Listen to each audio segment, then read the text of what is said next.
Chinese musicians gave a beautiful show on Monday at Expo 2020 Dubai as a part of the celebrations for the National Day of China Pavilion. The mesmerizing performance of the artists has whisked the audiences from here to China, a land of profound cultures and burgeoning vitality.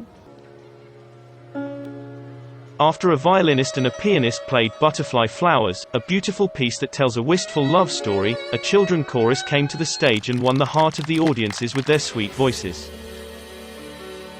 The Expo hosted an array of celebration activities on Monday showcasing China's cultural and sci-tech achievements. The China Pavilion is one of the largest and most popular national pavilions. It has attracted more than 800,000 visitors since it opened for the public.